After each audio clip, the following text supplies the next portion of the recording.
कदम बढ़ा सकूं मैं, देना मुझको सहारा। प्रभु देना मुझको सहारा। तेरी ओर कदम बढ़ा सकूं मैं, देना मुझको सहारा। प्रभु देना मुझको सहारा।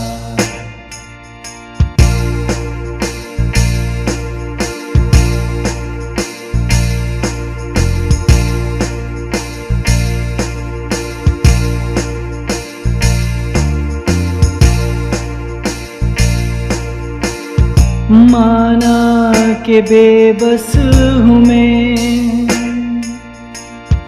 पर तेरा सेवक हूँ मैं।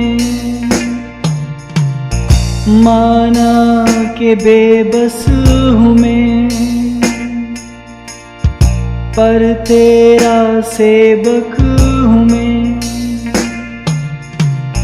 मेरे अपराधों को ना देख, मन के भावों को देख। मेरे अपराधों को ना देख, मन के भावों को देख। डोली है नैया हमारी, मुझको दिखाना किनारा। तेरी ओर कदम बढ़ा सकूं मैं, देना मुझको सहारा। प्रभु देना मुझको सहारा।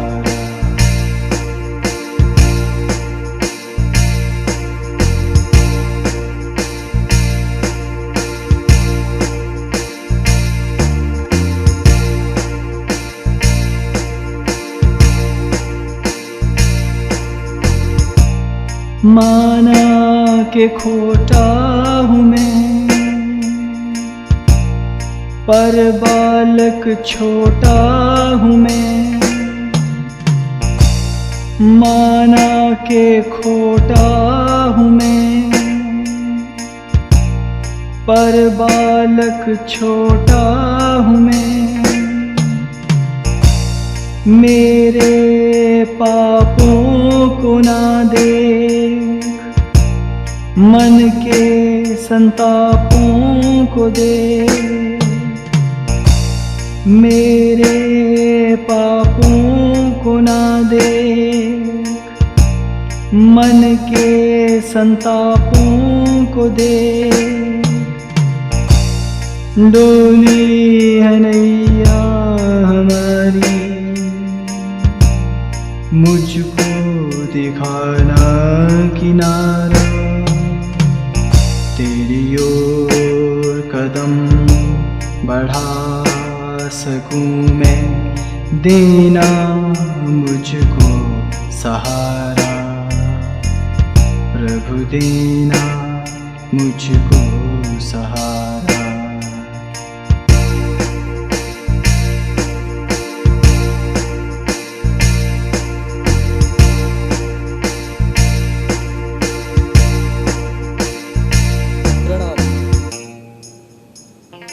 एक ऐसा साधक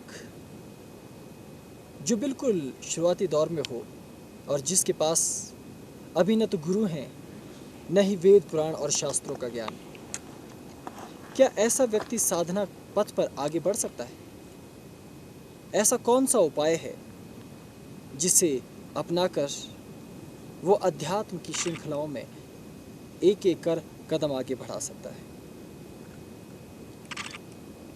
हमारे अधिकांश मंत्र और शास्त्र या तो संस्कृत भाषा में लिखे हुए हैं या गूढ़ अर्थ संजोए हुए हैं। योग्य गुरु भी सरलता से प्राप्त नहीं हो पाते। यदि गुरु मिले भी तो या तो वो अभिनेता जैसे गुरु होते हैं, और यदि वास्तविक गुरु हैं तो पहुंच से इतनी दूर होते हैं कि उनका पीछा कर पाना ही बड़ा मुश्किल है। तो यात्रा की शुरुआत कैसे होगी? अध्यात्म का पथ, भक्ति का पथ, योग का पथ, कहीं से तो हमें शुरुआत करनी ही होती है। हम अध्यात्म के पथ पर इसलिए चलना चाहते हैं ताकि जीवन के दुखों से मुक्ति पा सकें, हमारे जीवन में कोई कष्ट ना हो, हमारे जीवन में कोई वेदना ना हो, हमारे जीवन में कोई तनाव ना हो। और जब तनाव अधिक हो जाते हैं, जब चिंताएं अधिक बढ़ जाती हैं, तो केवल एक ही मार्ग है, वो है ईश्वर की तरफ अपने मन को ले जाना, चित्त को ईश्वर की तरफ ले जाना। जब साधक पूर्ण भक्ति भाव से अपने चित्त को ईश्वर की तरफ लगाता है तो समस्त दुखों का निदान सहज और स्वतः ही होने लगता है। साधक बहुत उद्भट ना भी हो तो भी केवल ईश्वर को पुकारना मात्र ही पर्याप्त होता है। इसलिए जब साधना मार्ग में हम प्राथमिक स्तर पर हों, अभी अभी हमने ईश्वर की ओर अपना चित्त लगाया हो, तो सबसे सहज और सबसे सरल मार्ग क्या है? वो केवल एक ही है, जिसे कहा जाता है प्रार्थना। ये प्रार्थना सभी तत्वों का मूल है। अगर आप योग में सिद्धहस्त होते हैं और धारणा की जटिल स्थिति तक पहुंचते हैं, तो भी उस धारणा के मध्य में, मूल में प्रार्थना ही निहित होती है। जब हम ध्यान करते हैं और मंगल कामना और शुभ विचार उत्पन्न करते हैं, वो वास्तव में केवल प्रार्थना ही है। जब हम मंत्र का जाप करते हैं, मंत्र भी प्रार्थना का ही एक स्वरूप है, और हम उस प्रार्थना को बार बार दोहराते जाते हैं ताकि वो एक उच्च कोटि का विचार बन जाए, एक ऐसा विचार जिसके पीछे एक विशाल तेजपुंज हो, और वो तेजपुंज ही एक दिव्य इच्छा की पूर्ति में साधक की सहायता करता है। इसी प्रकार से जब प्रार्थनाएं सब साधनाओं के मूल में होती हैं, तो प्रार्थनाओं के रूप, आकृति, प्रकार भी भिन्न भिन्न होते हैं, लेकिन मौलिक रूप से प्रार्थना, उसकी कोई विशेष भाषा, विशेष शैली, विशेष पद्धति नहीं होती। योग की पद्धति हो सकती है, मंत्र की पद्धति हो सकती है, तंत्र की भी पद्धति हो सकती है, और अन्य कर्म कांड इत्यादि की भी विशेष और विशिष्ट पद्धतियां हो सकती हैं, लेकिन प्रार्थना ही एक ऐसा तत्व है जिसकी कोई पद्धति नहीं होती। प्रार्थना भाव प्रधान तत्व है। ज्यों-ज्यों भाव प्रबल होते जाते हैं, त्यों-त्यों प्रार्थनाएं स्वतः निर्मल होती चली जाती हैं। जब करुणा से भरा हुआ हृदय और भक्ति से भरा हुआ हृदय और प्रेम से भरा हुआ हृदय विशेष भावों में कुछ शब्दों को गुनगुनाता है, वही प्रार्थना होती है। अध्यात्म की प्रथम सीढ़ी ही ये प्रार्थना है। इसलिए कई बार बहुत छोटे स्तर के साधक, जिनको न तो योग का ज्ञान है, न मंत्र का, न भक्ति का, न साधना का, न ज्ञान वैराग्य का, न ही किसी उच्च कोटि की सिद्धि में वो सिद्धहस्त हैं, वो भी ईश्वर की अनुपम कृपा को सहज ही पाने लगते हैं, अनुभव करने लगते हैं। और उसका कारण केवल उनके हृदय से निकलने वाली एक सच्ची प्रार्थना होती है। और कभी कभी छोटी छोटी प्रार्थनाएं ही बड़ा बड़ा चमत्कार व्यक्ति के जीवन में ला सकती हैं। एक युवा व्यक्ति थे, उन्होंने एक ऐसे परिवेश में अपने आप को बाल्यकाल से पाया जहां आध्यात्मिकता का ज़्यादा प्रचार प्रसार नहीं था। बस कहीं मंदिर देख लिया तो हाथ जोड़कर माथा झुका लिया, सर झुकाया और माथा टेक लिया बस प्रार्थना हो गई। इससे अधिक उन्होंने अपने जीवन में कभी कुछ नहीं जाना। लेकिन उनके मन में ईश्वर को जानने की बड़ी अद्भुत ललक थी। वो ये नहीं जानते थे कि योगी अपना घर-बार छोड़कर आखिर क्या ढूंढने जाते हैं। वो ये नहीं जानते थे कि आखिर लोग साधु सन्यासी क्यों हो जाते हैं। वो ये नहीं जानते थे कि वेद पुराण शास्त्र मिलकर आखिर बताना क्या चाहते हैं। वो ये भी नहीं जानते थे कि गुरुओं की शरण में लोग क्यों जाते हैं, जबकि सभी के सभी लोग ठीक हैं, स्वस्थ हैं, अपने संसार में हैं। तो फिर उस संसार को छोड़कर आध्यात्मिक विभूतियों के पीछे जाना क्यों है। किसी भी तथ्य का कोई भी ज्ञान उन्हें नहीं था, लेकिन इतना जानते थे कि कोई ईश्वर है जो मेरा जन्मदाता है और मेरा नियंत्रक है और मेरा उद्धार करता भी वही होगा, हर संकट से मुझे उबारेगा। ये जो उनके भीतर एक परम प्रबल भाव था, यही उनके भीतर एक प्रार्थना का रूप लेने लगा। जैसे जैसे उनके भीतर ये उत्कंठा बढ़ती गई, वो अनेकों मंदिरों में जाने लगे। बस मंदिरों में जाते, प्रतिमा को देखते और झुककर प्रणाम करते और लौट आते। उनकी ये दिनचर्या धीरे धीरे बढ़ती गई और एक स्थिति ऐसी भी आ गई कि जब वो किसी मंदिर में जाते तो कुछ क्षण बैठ जाते और वहाँ मन ही मन परमात्मा से कुछ कहने लग जाते।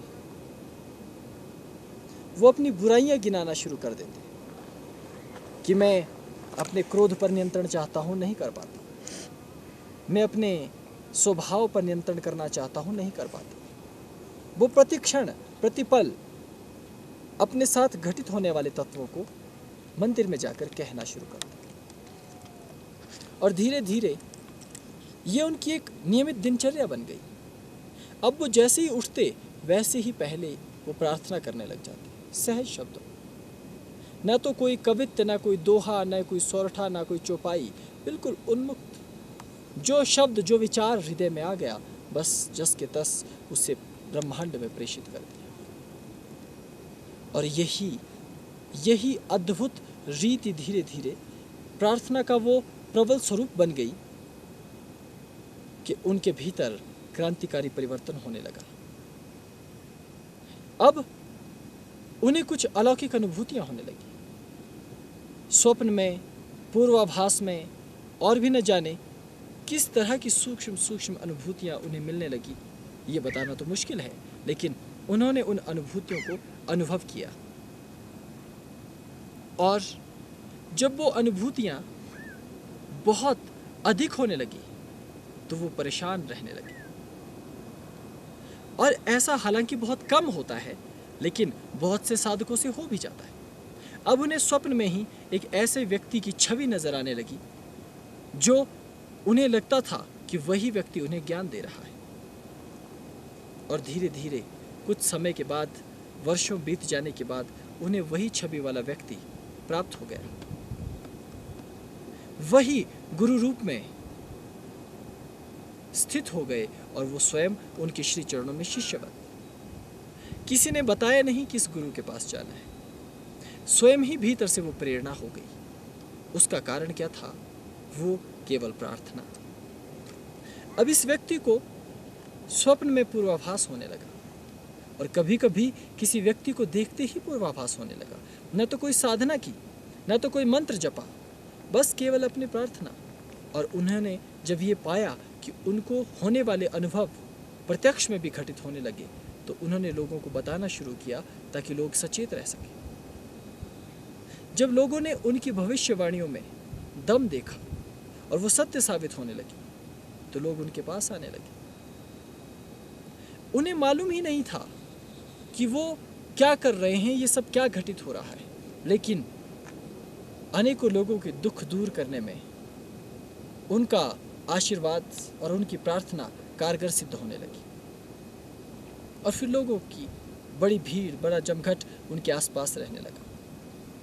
किसी दिन एक उच्च कोटि का योगी वहाँ से गुजरा, तो उन्होंने उससे पूछा कि तुम ये सब क्या कर रहे हो? और कैसे करते हो? तो कोई जवाब देते न बना। उन्होंने केवल इतना ही कहा कि मैं तो बस सुबह उठकर जो मुझे कमी लगती है वो कह देता हूँ और न जाने कैसे वो पूरे होने लगती है। ये साधना का सबसे बड़ा और गोपनीय सिद्धांत है। यदि तुम साधनाएं लगातार कर रहे हो तो भी सफलता नहीं मिल रही, यदि तुम गुरुओं की तलाश में निकल रहे हो और तुम्हें सच्चा और योग्य गुरु अभी भी नहीं मिला, तो प्रार्थना ही उपाय है। यदि तुम कर्म कांड नहीं जानते, यदि तुम मंत्र तंत्र कुछ भी नहीं जानते, यदि तुम योग में सिद्धहस्त नहीं हो, तुम बड़े ज्ञानी नहीं हो, तो भी चिंता करने की कोई बात नहीं। इस प्रार्थना में वो बल है कि बड़े से बड़े योगी, बड़े से बड़े ज्ञानी भी तुम्हारे सम्मुख नतमस्तक हो जाएं। इस प्रार्थना में वो बल है कि तुम्हारे गुरु तुमसे बहुत बहुत दूर भी हों, स्थूल में ना हो, सूक्ष्म में भी हों, तो भी वो खींचे चले आएंगे और तुम्हें ज्ञान देने को बाध्य होंगे। प्रार्थना में वो बल है कि जो निराकार परमेश्वर है उसे भी आकार लेकर तुम्हारे सम्मुख उपस्थित होना ही होगा। और इस प्रार्थना के मूल में केवल तुम्हारे भाव होते हैं जो हृदय से तुम अर्पित करते हो अपने इष्ट को। बड़ी से बड़ी साधनाएं, बड़े से बड़ा तंत्र मंत्र, बड़े से बड़ा रहस्य प्रार्थना के सामने बौना लगने लगता है। तो तुम क्यों लगातार व्यथित और चिंतित रहते हो? सबसे सहज उपाय तो प्रार्थना है और उसे तुम भूल जाते हो। जब साधनाओं के साथ तुम्हारी प्रार्थनाएं संपुटित अवस्था में रहती हैं, तो साधना में सफलता अवश्य मिलती है। तुम जीवन में कोई भी कार्य करो, लेकिन उसके साथ यदि तुम संपुट के रूप में प्रार्थना को सदैव अपने साथ रखते हो, तो ये निश्चित है कि ईश्वर की कृपा तुम पर होनी ही है। लेकिन प्रार्थना पर तुम्हारा भरोसा अटूट होना चाहिए। प्रकृति तुम्हारी परीक्षा भी ले तो भी तुम्हारा विश्वास अचूक और अटूट रहना चाहिए। एक छोटा सा उदाहरण समझा जा सकता है। एक बालक, वो भी धर्माध्यात्म और इस विषय को अधिक नहीं जानता था, लेकिन एक पत्थर के टुकड़े को भगवान समझ बैठता है और उसे घर ले आता है। उस बालक के साथ एक ऐसी घटना घटती है जो प्रारंभिक तौर पर देखा जाए तो मूर्ता ही है। कथा इस तरह है कि बालक एक दिन सुबह के समय भ्रमण के लिए निकलता है अकेला, गांव से थोड़ी दूर। वहां एक शरारती बालक और होता है। वो देखता है कि एक बालक चलता हुआ आ रहा है। वो नाले के स्थान पर जाकर छिप जाता है जहां से उस छोटे बालक को गुजरना है। नाले में आवाज गूंजती है तो वो जोर से चिल्लाता है। तो छोटा बालक जो घर से घूमने निकला था वो डर कर ठिठक जाता है कि ये आवाज़ कहाँ से आई। तो वो बालक जोर से पूछता है कि तुम कौन हो। तो चतुर बालक उसको धोखा देने के लिए कहता है कि मैं भगवान शिव हूँ। तो बालक बड़ा प्रसन्न होता है। वो कहता है कि मेरी माँ तो आपके लिए सदा चिंतित रहती हैं, आपसे मेरे लिए प्रार्थना करती हैं, आपसे हमेशा मेरी सुरक्षा की मांग करती हैं। तो छिपा हुआ चतुर बालक कहता है कि हाँ, वो सामने जो एक बड़ा सा पत्थर पड़ा है, मैं उसी के भीतर छिपा हुआ हूँ। इस पत्थर को तुम अपने पास रख लो तो मैं तुम्हारे साथ ही चल पड़ूंगा।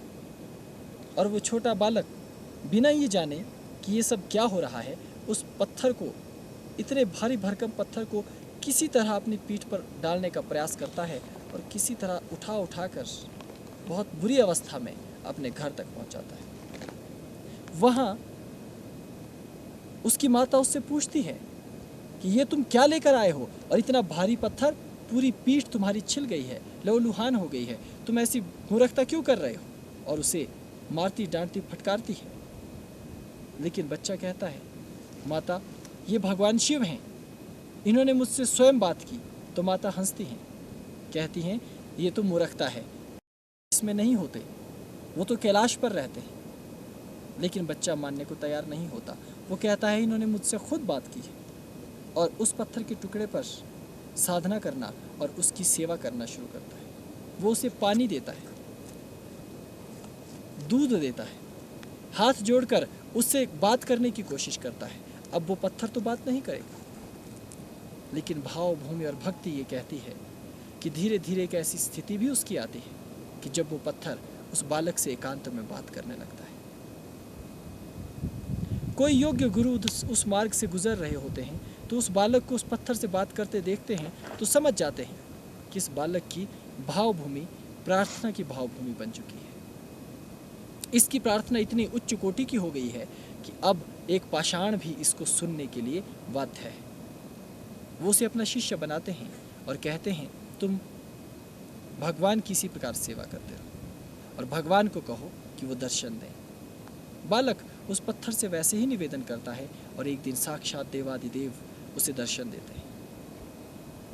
अब गुरु ने शिष्य को कुछ नहीं समझाया, उसने केवल उसकी प्रार्थनाओं को बल दिया और उसने साक्षात देवादिदेव महादेव के दर्शन किए। इस तरह के अनेकों प्रसंग और महात्म्य हमारे शास्त्रों में और पुराणों में भरे पड़े हैं।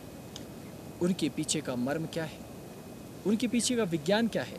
केवल इतना ही कि वो प्रार्थना को जानते थे।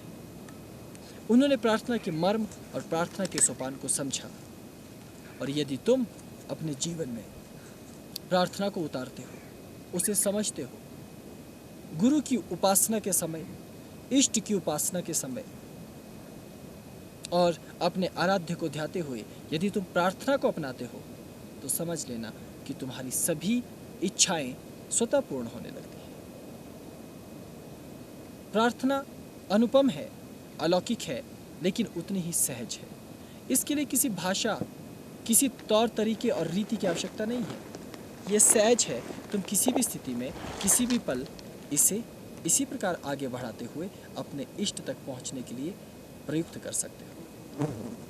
प्रार्थना, तुम्हारा हृदय और तुम्हारे प्राण और तुम्हारा इष्ट सब एक सूत्र में ऐसे बंध जाते हैं कि धीरे धीरे सब अभेद होने लगता है और सभी भेद स्वतः लुप्त होने लगते हैं। इसलिए यदि तुमने प्रार्थना को समझ लिया और गुरु प्रदत्त साधनाओं के माध्यम से इस प्रार्थना को संपुटित करते हुए अपनी साधनाओं को आगे बढ़ाया तो पूर्णता बिल्कुल निश्चित है।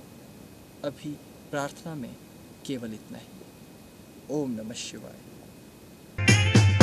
तेरी ओर कदम बढ़ा सकूं मैं, देना मुझको सहारा, प्रभु देना मुझको सहारा। तेरी ओर कदम बढ़ा सकूं मैं, देना मुझको सहारा, प्रभु देना मुझको सहारा।